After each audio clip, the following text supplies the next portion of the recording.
Šta ti to? Ovo je daljinski. Za koga? Za disciplinovanje. Uvijek nađe uređaj kojim će mene disciplinovati. Malo sam mazno klope ove naše pustinske. Urma je prava stvar. Današnju emisiju smo posvetili jednom retkom jubileju automobilskoj industriji, 140 godina Mercedes-Benza. U današnjoj epizodi prvo ćete pogledati jednu turu dugačku 100 kilometara po kamenjaru Maroka i pustinji, takođe marokanske Sahare. Iza toga Miroslav će iz Oldtimer muzeja u Stuttgartu doneti jednu lepu priču o Berti Benz, a saznaćemo i šta sve to Mercedes planira u narednim godinama. Mercedes-G nas je ovde sačekao, dekamperom više dalje nismo mogli. Ovo je jedan mehanički uređaj, ručno rađen, isto skoro kao i ovaj Mercedes Geländewagen. Da li znaš kako je uopšte nastao ovaj Mercedes G? Ti jako voliš istoriju. A brzo zaboravljam, što istorija ne podnosi. Malo je poznato da je Mercedes G nastao kao jedna neobična porudžbina iz Irana. Tadašnji šah Reza Pahlavi je 70. godine imao veliko učešće u vlasništvu Mercedesa. Stvorila se potreba da poruče 20.000 vozila koji su zaista vrlo sposobni za njihovu vojsku. Mercedes je u saradnji sa Steyrom u Gracu napravio, konstruisao ovo vozilo, a usput ćemo pokušati da razumemo kako je ovo vozilo nastalo kao alat, u međuvremenu postalo jedan predmet želje i prestiža. I vrlo interesantno kad vidiš G klasu u gradu kako krstari između kafića do kafića. Misliš, zaista je automobil koji je stvoren za grad, ali kad vidiš u ovom kamenjaru i pustinji Maroka, kažeš, pa vidi, ovaj auto je baš stvoren za kamenjar i pustinju Maroka. Tako da naše današnje, svakako krstarenje, će najmanje biti na asfaltiranim putevima, najviše upravo po ovakvim kamenjarima. A sad ide ono tvoje čuveno pitanje, šta misliš o dizajnu? Pa ne znam, ovako, prilično je kocka, sad ja sam malo i old fashion, jel da, pa meni se ovako to baš dopada. Ono što je zanimljivo da se dizajn zapravo nije mnogo promenio tokom ovih 50 godina i te ravne linije i šarke s polja su napravljene sa jednom svrhom. Pa da bude lako dostupno, da bude praktično i da može lako da se popravi, rekao. Recimo u uslovima terena ti odvrneš šarku, promeniš vrata, zameniš nova i ćao, ideš dalje. Ono što je osnova dobrog dizajna, a to je ta funkcija. Mercedes G je zapravo definicija dobrog dizajna. Nastao da prati funkciju za koju je napravljen i zapravo lep decenijama. Ovo je jedan od retkih automobila koji zapravo nikada nije pratio trendove, nego je vozio svoju priču. U osnovi svega je vrlo robustna šasija koja može traje decenijama i na nju je stavljena karoserija. Dakle, to su dva odvojena mehanizma ili dva odvojena, što bi rekli, života, spojeno u jedno i pokazalo se kroz decenije da je automobil koji može traje i 20, 30 i 40 godina bez da ga načne zub vremena. Da li to znači da je ovo auto za ceo život, jednom ga kupiš i imaš ga do kraja? Sve zavisi koliko imaš godina, što sve tiče da. Nama je u ovoj ruti zapao Mercedes G 450 dizel, 3-litarski turbo dizel agregat sa 367 konjskih snaga, blago hibridiziran, dakle ima električnu pomoć, 48 voltnu sa 20 konjskih snaga i sve zajedno imaju 750 Nm obrtnog momenta, od toga 150 Nm obrtnog momenta otpada na električni motor. Dakle, ova snaga u turbo dizel agregatu sa pogonom na sva 4 točka, sa ovako ogromnim obrtnim momentom 750 Nm, daje sigurno do znanja da mu snage i energije za vožnju po kamenu, ali i po pesku neće nedostajati. U osnovi mi imamo stalni pogon na sva 4 točka. To je arhitektura koja nam omogućuje da prođemo gde želimo. Što je važnije, usaglašena je sa visokim brzinama i sa svim onim potrebama koje su bitne za današnju vožnju, tempomati, radarski tempomati, poluautonomna vožnja, sve je tu. Ali za mene lično, u G klasi najvažnije su ove 3 blokade diferencijala. možemo da blokiramo centralni diferencijal i prednji i zadnji i sva tri odjednom ako nam treba. Pa generalno, dakle, potpuno jasno zbog ovoga da je prilagođen za sve terene. Pošto idemo u pesak, na kamenu moramo malo da doduvamo gume, u pesku malo ih izduvamo. Da li se sećaš šta smo naučili na Dakar Rallyu od Martina Maćika? Okay, how do you attack dunes? With it, for sure, and then you always attack the dunes straight forward, and then on the top, because we have the nose, and then on the top you have to like always do, you know, that move, you know, that. Oh, the side. Yeah, like surfing. Like surfing, you have to do like bop, and then again, or on the other side. You can do both ways, and it really depends on the size of the dune. Na kamenu gume duva, na pesku ih ispušta. Mi ovde to ne možemo. Zato se ja tebe pojela kao suvozača. Ali zato sam ja pono prijatelja u nevolji. Mali kompresor koji smo, boga mi, nekoliko puta koristili upravo zato da bi serijski niskoprofilne pneumatike zaštitili od oštećenja na kamenu. Njih smo malo jače duvali nego što je to propisano u vožnji na kamenu, ali u vožnji na pesku smo ih ispustili ispod nominalnih vrednosti, bar je tako Lidija tražila. Zato da bi dobili veću nominalnu površinu gume, jer kako se vozi na pesku?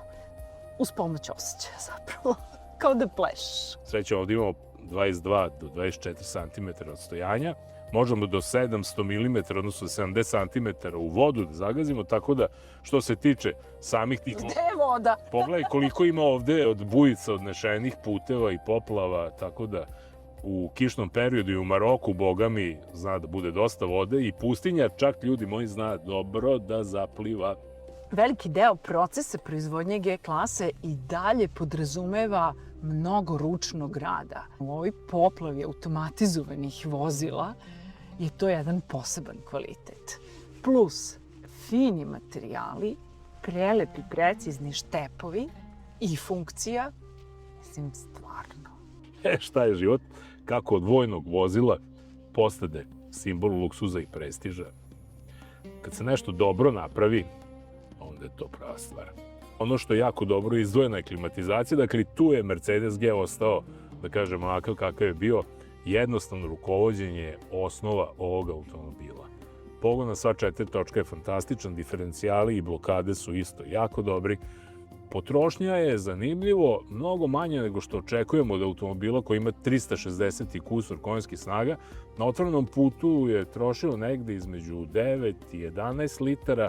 Na ovakvim terenima potrošnja se ne meri, ali vidim po tome koliko mu traje, ajde da kažem, gorivu u 90-litarskom rezervoaru, da se mi vozimo već čitav dan, da nismo potrošili ni jednu četvrtinu. Dakle, čak zbog ove velike snage i velikog obratnog momenta, on je i na neki način ekonomičan, mada za ove automobile je to poslednje što se od njih traži. Veliki prtljažnik ima prostora za 4 osobe, a do stotke stiže za 5,8 sekundi. Jako je dobro što G klasa ima ove odlične kamere koje pokrivaju 360 stepeni oko njega. To je mnogo važno dok se vozite u pustinji. A možemo sve to i da snimimo, što je još bolje, što znači da nema laži, nema prevare. Ima i nadmorsku visinu, ima nagib, imaš neku želju gde da te vozi. Vrati me kući. Ne. Pazi, mi se sada nalazimo na strateškom mestu u Zagori, pored tačke koje su vekovima kretali transsaharski karavani. To zapravo znači da odavde iz ovog mesta imamo još 52 dana peške do Timbuktua. Mislim da je tad bilo lakše stići do Timbuktua na kamilama i peške nego danas automobilom zbog političke situacije. I sve u svemu na kraju je, Lidija, vidim da se jako dopala G klasa. Imaš li kakvu primetbu? Imam više želju nego primetbu. Mislim da mi treba hirurg da me otpandluje sa ovog sedišta. Ja imam takođe jednu veliku primetbu na Mercedes G klase, a to je što nije moj i što košta od 160.000 eura otprilike sa ovom opremom. Šta je dobro, mora da se plati, ljudi. Tako uvek bilo.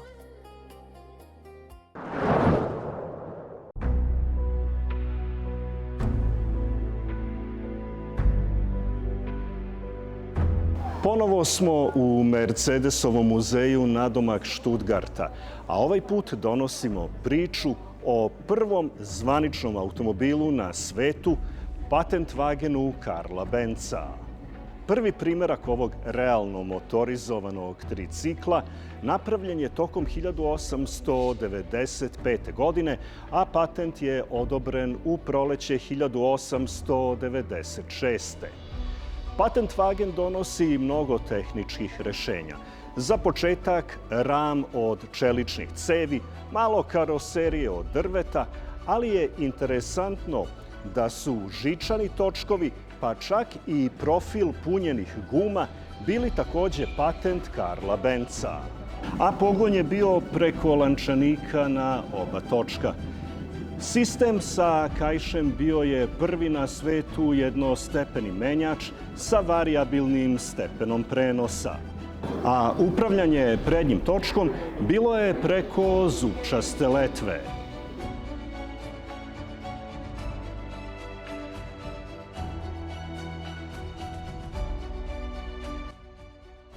Ova sprava koja liči na kazan za rakiju je motor od 954 kubna centimetra, delo Karla Benza, ima jedan cilindar i četvorotakni je.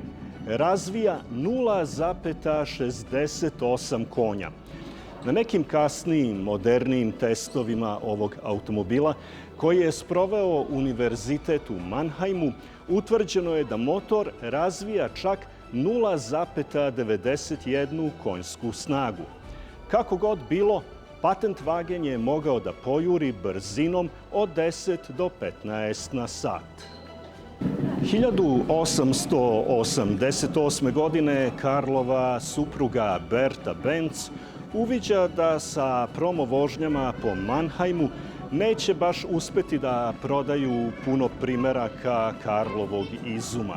Zato jednoga dana, kada je muž bio na službenom putu, ona sa svoja dva sina seda u Patentwagen broj 3 i kreće da poseti svoje roditelje u Pforzheimu, koji je udaljen nekih 100 kilometara. Usput je u apoteci u Vislohu kupila petrolej i tako apoteku učinila prvom benzinskom pumpom na svetu, zapušen dovod goriva rešila je šnalom za kosu i tako pokrenula tržište aftermarketa. Zamolila je lokalnog kovača da obloži kočnice kožom kako bi bolje kočile i to je prvi slučaj obloga za kočnice i naravno izumela road trip, a baš je potrajalo. Krenula je u zoru i stigla je predveče. Uspeh Bertinog putovanja omogućio je Karlu Benzu da do 1893. godine proda 25 primeraka Patentwagena. Ovo lupanje koje čujete, to nisam ja prolupao, nego je to zvučni efekat ovde u muzeju kojim se ilustruje zvuk rada jednog od prvih motora sa unutrašnjim sagorevanjem. Drugim rečima, ako vam smeta, ne mogu da vam pomognem.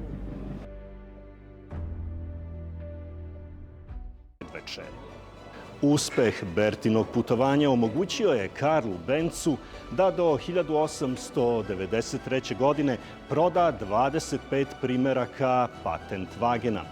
Inače, snimak koji vidite nastao je 30. godina ispred Muzeja tehnike u Beču na jednom od prvih zvaničnih oldtimer događaja.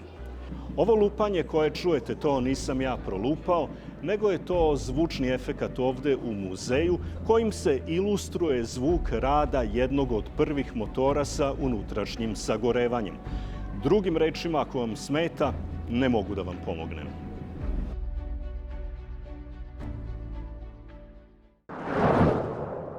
Kada se sretnu legendarna zvezda Mercedes-Benza i beskrajno plavetnilo Mediterana, nastaje novi nautički prilog, ali i nešto mnogo više od plovila. Predstavljamo vam Silver Arrows 460 Gran Turismo, jahtu koju sa ponosom nazivaju Mercedes S-klasa na moru. Predstavljena je pre 10 godina na sajmu u Monaku, inspirisana čuvenim Mercedes-Benz trkačkim automobilima iz 30. godina. Čitavu deceniju, ova srebrna strela duga 14 metara briše granice između automobilskog luksuza i vrhunskog nautičkog inženjeringa. Bez ijedne suvišne ivice, Trup od kompozitnih materijala zrači snagom i elegancijom. Unutrašnjost je oda modernom luksuzu. Plemenito drvo eukaliptusa, najfinija prirodna koža i futuristički detalji stvaraju atmosferu ekskluzivnog salona. Prostor je potpuno transformabilan. Stolovi i kreveti su skriveni dok vam ne zatrebaju, pružajući udoban boravak za 10 putnika ili romantično noćenje za dvoje. Čak je i sistem upravljanja revolucionaran. Uz joystick kontrolu, pristajanje ovom jahtom je precizno i lako kao parkiranje savremenog automobila. Ispod ovog srebrnog trupa kucaju dva moćna Yanmar dizel motora sa ukupno 960 konjskih snaga, sa maksimalnom brzinom od 40 čvorova. Silver Arrows 460 GT nije samo brod. To je kolekcionarski primerak ograničen na samo 10 jedinica u prvoj seriji. I na kraju, ne manje važno, 10 godina kasnije, prve kolekcionarske srebrne strele koštaju dvostruko nego što su plaćene kao nove. Oko 2,5 do 3 miliona evra i svake godine ta cena raste za 10%.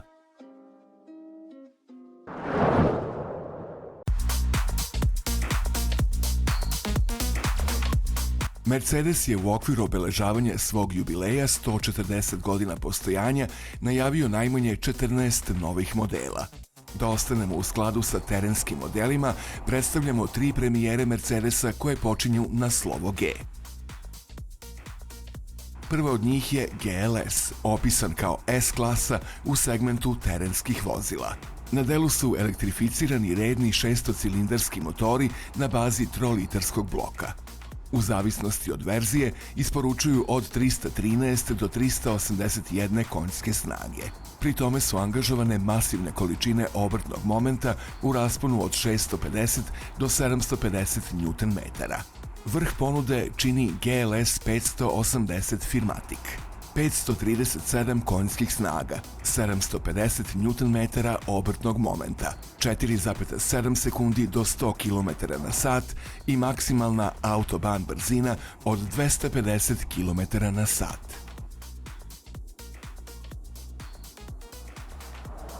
Sa preko 3000 novih ili unapređenih komponenti, novi GLE spreman je da izađe na crtu bilo kom vozilu u SUV segmentu. Agilan na asfaltu, a superioran na terenu, pogonske grupe deli sa izdanjem GLS. Ipak, ono što izdvaja GLE jeste potpuno varijabilni sistem pogona na 4 točka. Sistem ogibljenja i e-Active Body Control sa opcijom menjanja visine klirensa izvlači GLE iz svakog problema na terenu. Želite li malo urbaniju verziju gore navedenog u neodoljivoj kupe formi? Nema problema. GLE Coupe donosi MBUX multimedijalni operativni sistem pojačan veštačkom inteligencijom i virtualnim asistentom. GLE je također evoluirao u performans izdanje AMG 53 Hybrid Firmatic Plus sa 585 konjskih snaga. Lansiranje ovih modela ispraćeno je jubilarnom brojkom. Iz fabrike u Tuscaloosi u SAD-u izašao je 5-milioniti automobil. Do 2030. u ovaj pogon treba da se uloži 4 milijarde evra. Mercedes je spreman za sledeće poglavlje autoindustrije.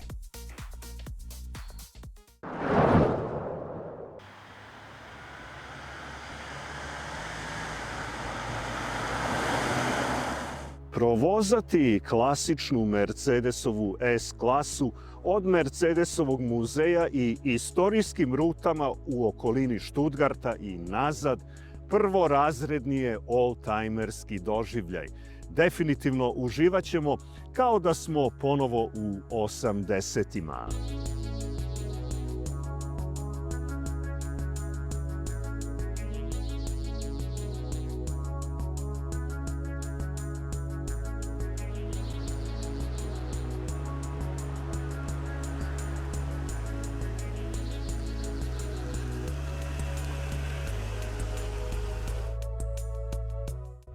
Ovo je Mercedes-Benz 300 SA iz 1988. godine, automobil koji je prvobitno bio test vozilo prodajnog salona u Mannheimu. Ispod haube redni šestak zapremine 2962 kubna centimetra, razvija 179 konjskih snaga i 255 Nm obrtnog momenta. Ubrzanje od 0 do 100 je 9,3 sekunde, a maksimalna brzina ona je iz 90-ih 200 na sat. Ovo je prva generacija S-klase sa plastikom obloženim branicima koji su integrisani u karoseriju. Time se svakako dobilo na aerodinamičnosti, uštedi goriva, ali i smanjenju buke opstrujavanja vazduha oko automobila pri većim brzinama. Zahvaljujući novoj konstrukciji putnička kabina, ili manje popularno rečeno putnički kavez, može bez ikakvih deformacija da izdrži čeone udare do brzine od 55 km na sat.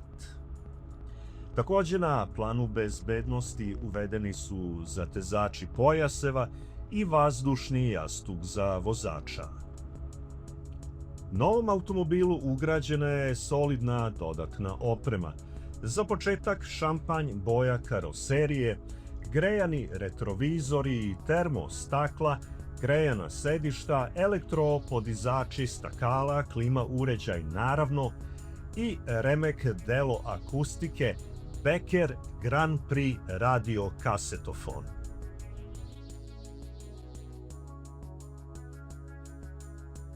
Kada govorimo o utiscima vožnje, jednostavno mogu da kažem da se Mercedes pa najlepše vozi u Nemačkoj. To nije toliko slučajno. Za početak morao sam malo da se naviknem na izuzetno dugu haubu. Praktično može da stane jedan omanji Smart od vetrobranskog stakla pa do Mercedesove značke ili kako u nekim našim krajevima kažu do nišana. I to je samo po sebi u redu. Međutim, treba da prihvatite činjenicu da ovaj automobil nema kamere za vožnju unazad, tako da manevrisanje zahteva umeće vožnje, da kažemo, stare škole. Što se tiče automatskog menjača, on solidno obavlja svoj posao, mada su promene stepena prenosa primetne pri nižim brzinama. Udobnost. Pa ljudi, pogledajte ova sedišta. Nemam šta dalje da vam objašnjavam.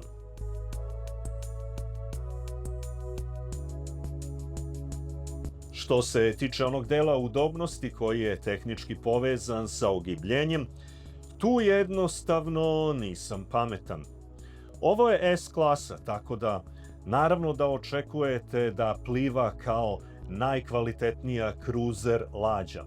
Ali opet sa druge strane ovo su nemački putevi koji su neverovatno uglađeni, pa verovatno novim putevima i fića sa točkovima spremnim za optiku bi lepo klizio po putu.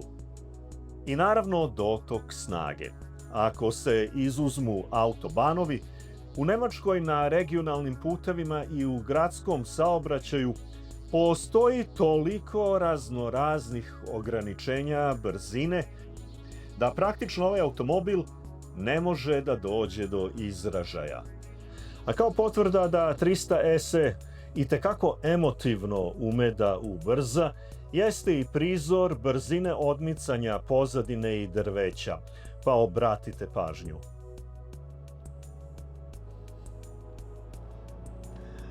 Obožavam ovaj automobil. Do okončanja proizvodnje iz pogona u Sindelfingenu izašlo je 818.036 sedana generacije W126. Od te brojke 105.422 bili su upravo ovakvi sedani 300 SE. Drugim rečima, generacija W126 je komercijalno najuspešniji Mercedesov luksuzni automobil svih vremena.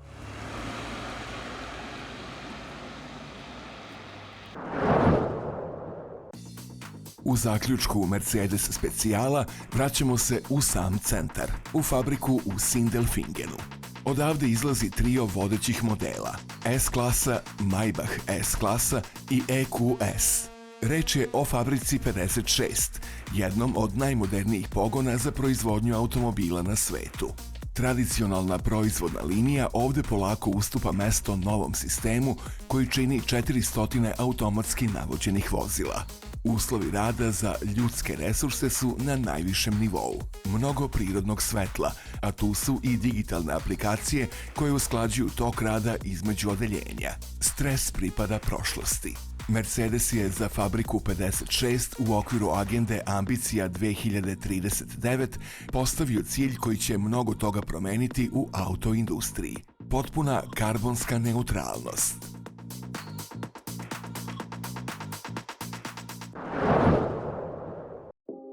Od proizvodnje prvog Mercedesa prošlo je 140 godina. Vrele gume prate ovaj najznačajniji automobilski brend na svetu već 33 godine i možemo samo reći: hvala Mercedes za sve što si doprineo istoriji i napretku automobilizma.